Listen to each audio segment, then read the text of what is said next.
Yes, royalty. Long live the king. Yes, royalty. Those Americans were famous for revolting against the British monarchy, right, and royalty, and were famous for that. And instead of governance by somebody who just because of what family they were born in, we try to have governance by people fairly elected and all that stuff. And anyway, you know that story from social studies. So this is science class, and as we've been learning about genes and stuff, hopefully you know that science is a social studies. And today, to supplement our understanding, I want to tell you a couple of stories about royalty, which has to do with genes for sure.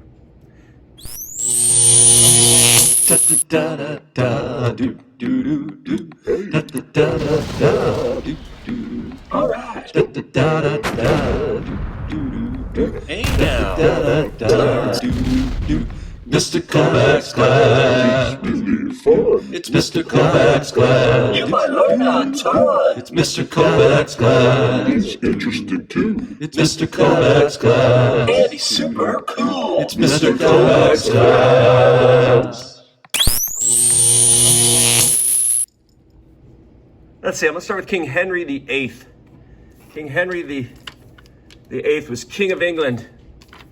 And when he was King of England, it was interesting. His brother was originally king, and his brother died. He became king, and then he married his brother's widow.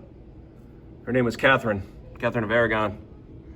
And believe it or not, she was also Princess of Spain. So the marriage was more of a way to keep a political relationship together. Anyway, it was very important in the British royalty to have children, especially males. So if you have children, your oldest male child will become king once you die. If you don't have any males, at least in Britain anyway, I believe at the time, I think it still may be now, your oldest female daughter would become queen only if there are no brothers. So anyway, long story short,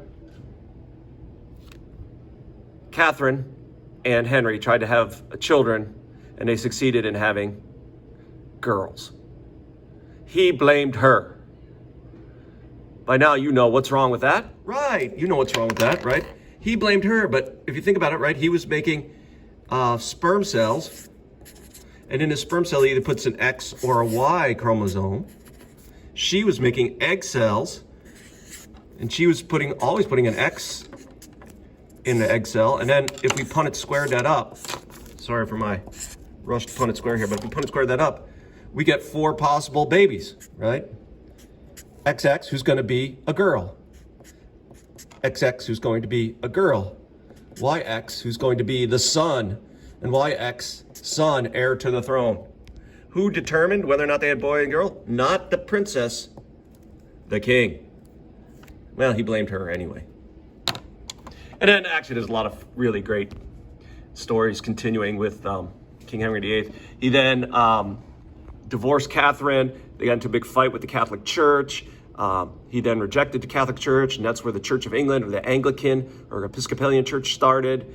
So it also kind of started over a divorce from a woman who didn't bear the right child that he blamed, but then she really wasn't to blame, and yeah. And then the rest is history, so to speak. Henry married a young woman named Anne Boleyn. She became the princess, but again, she didn't have any sons, and then it became very much a drama, soap opera. She was accused of cheating on the king, and then was beheaded in the Tower of London, and then he married Jane Seymour, right? And then she finally gave birth to a son, but she died during childbirth. So then he married, he wound up, divorced, beheaded, died, divorced, beheaded, survived. All right, so his last wife, Catherine, she survived. And anyway, his son became king, King Edward, but he died fairly young. So then the next oldest sister became queen, and then so forth and so on. Anyway, eventually we get to Queen Victoria, 300 years later.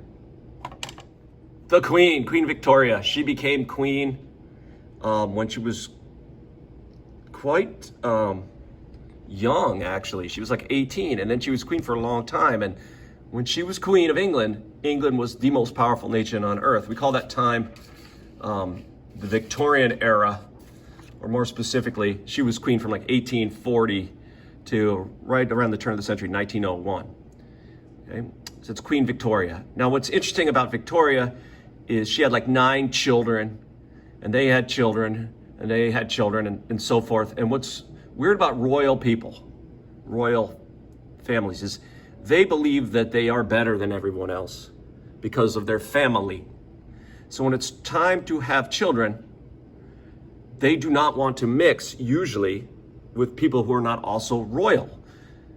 And what that means is, after a while, the only people to mix your genes with are people in your own family. Anyway, you can imagine how that might mess things up genetically. And so my second royal story has to do with descendants of Queen Victoria. Right, here's Victoria with all of her children. And one of them became King of England. King Edward VII. King Edward VII. He became King of England. And then he had a son who became King of England, who was named George V. And then he had a cousin who was named Nikolai Romanov, who was related. His great-great-aunt was Victoria. And then he married Victoria's granddaughter and had a child.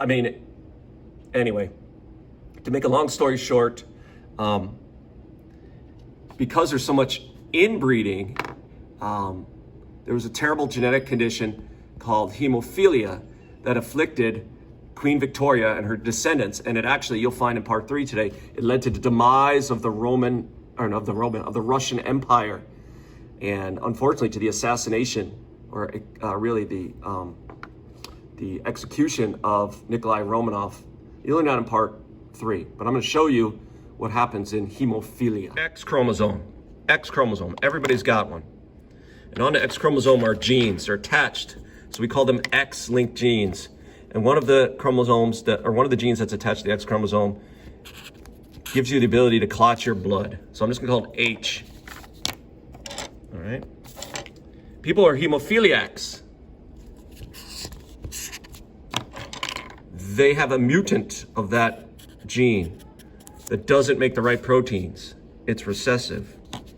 All right. So if you had these chromosomes, X, but you had the big H and the little h, you'd be heterozygous, and you would be what we call a carrier. This is what happened in the Romanov family, is that because Nikolai married Victoria's granddaughter, Nikolai didn't have a problem, Nicholas II, but he was male, right? So let's see, if we do the Punnett square, they had a bunch of children. Some of the children were girls. Some of the children were girls and carriers, right? Because it'd be like big H from mom, big H from dad. That's like homozygous. Little h from mom, big H from dad. If they had boys, it's X chromosome with the big H from mom, and then nothing, right? Because the Y chromosome doesn't match. Now that's okay, this boy is fine, just like his father. But what happened, of course, was Alexei was born. The heir to the Russian throne was Alexei, and he was born with hemophilia. And so he had a lifetime of misery and pain because he couldn't clot his blood. And it was a threat to the royal family. They tried to keep it secret, but when the secret got out, it's basically started a revolution. And there's all kinds of great characters that you can go, you'll see in part 3, and you can go explore for yourselves, but people you may have heard of, like Anastasia and Rasputin and that kind of thing. But so 2 examples, right? We have the Tsars of Russia, whose dynasty was destroyed by one mutant gene. And King Henry VIII, who ruined the lives of multiple women because he didn't understand how chromosomes delivered genes. He blamed them, at least these two women anyway, for his lack of a son when it was his fault. All right, so there you go. Science and history match. It's a nice supplement.